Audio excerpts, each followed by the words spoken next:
tricycle naman. Pagi na naman.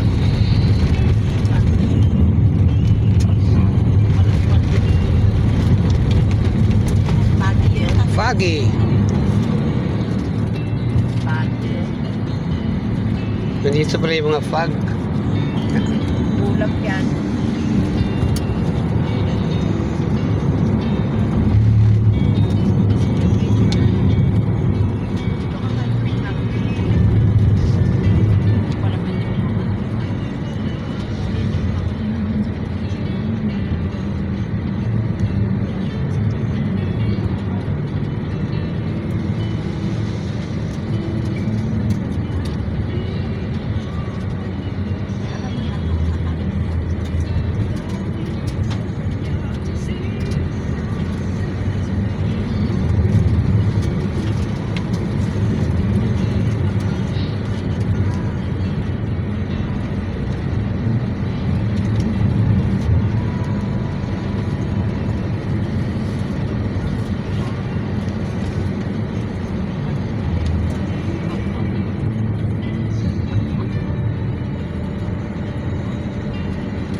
Bababa siguro.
Kakapano po, sasalisahan ka. Ganyan ang mga aso gusto sa gitna pa ng kalsada eh. Madaan eh, korbado eh. Pati po sa... Pesa ka dyan. May ihiga dyan ka pa sa may... Gusto kasi niyan yung ano, malamig ang higa nila. Kasi mainit ang katawan nila. Ito lang sa kaya, dadaan. Diba? Ikaw ang pisak niya, pag siya place. Doon ka doon siya doon. Bigat niya.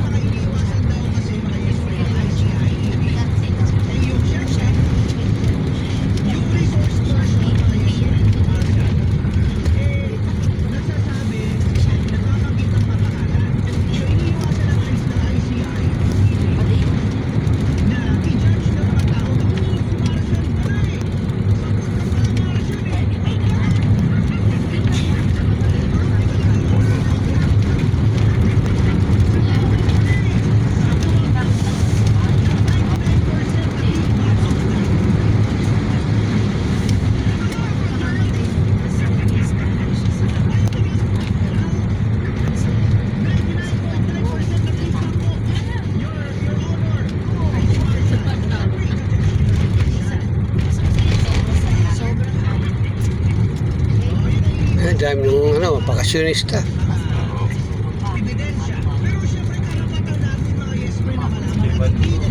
Kasi matitid na may maraming mamasyal dito. Tourist spot. Lalat pa ano, kung di maulan.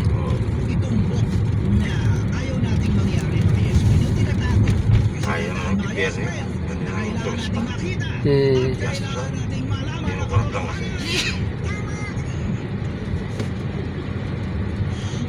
Yan ang gustong-gusto ng mga gobyerno eh, may project. Oo, hindi sila napitik eh. Gusto nila. Hindi sila alto-alto. Yung sweldo nila, bali wala yan eh. Dapat eh, baguhin ang budget sa mga politiko. Dapat pay tayo pag Oo. iwasan yung kurap. Kaso, hindi naman ma-approvean yan. Kasi ang mag-approve yung mga kurap eh. Kaya nga eh, yung kurap nga ayaw eh. Oo. Yan ang ayaw na, siyempre mo, hindi sila makakurap. Paano ma-aproban? Hindi katulad sa mga sa North Korea, pag turap pa talaga. Dapat ganyan. Para may iwasan na yung Malabong ma-approvean yan yung lang ang solusyon. At basta takot sila mapatay, di mo sila gumawa. O, patay na lang, ipasa. Pirates squad. Lagi sa ano, para magtanda.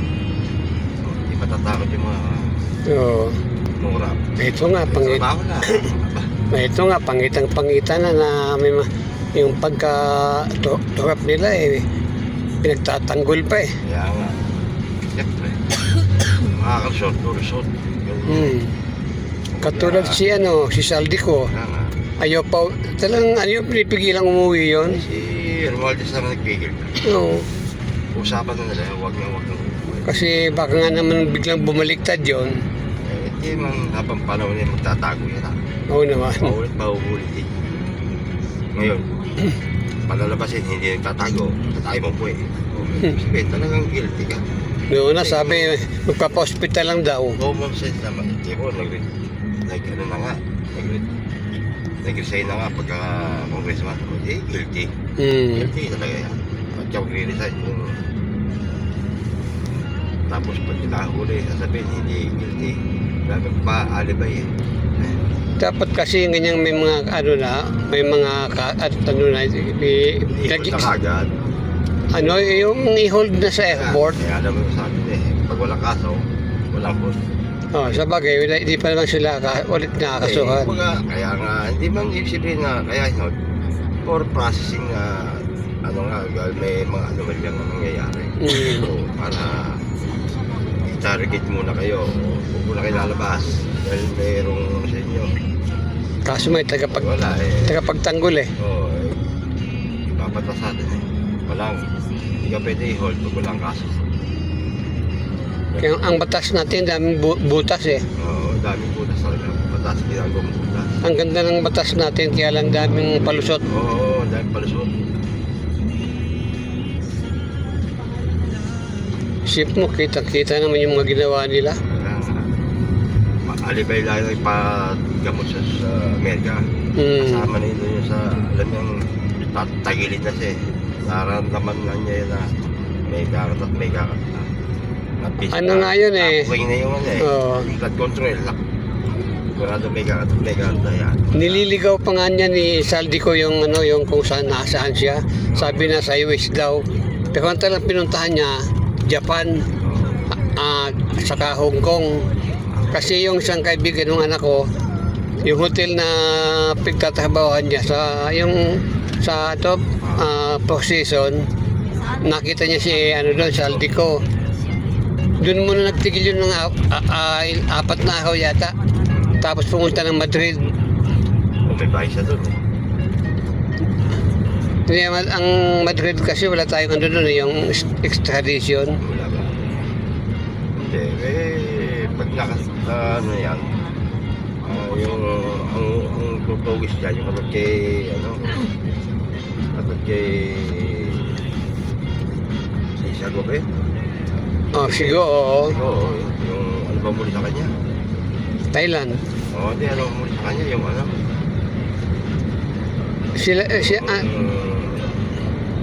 Yung immigration ng Thailand ba o Indonesia? Parang nakulpo. Ano talaga? Limutan. Ano yung tag doon yung Interpol? Yung Interpol yan. Yan ang uubusin. Eh, sabi ko. Sa kinasuhan niya. Interpol na maghahanap niya. Parang katuli kay Jebes. Oo, Jebes. Interpol lang. Lumali yan. Timor-Leste. Kaya dapat talagang bago ang gobyerno natin. Pag yun yung nakasuhan, pilit na mo doon. Government to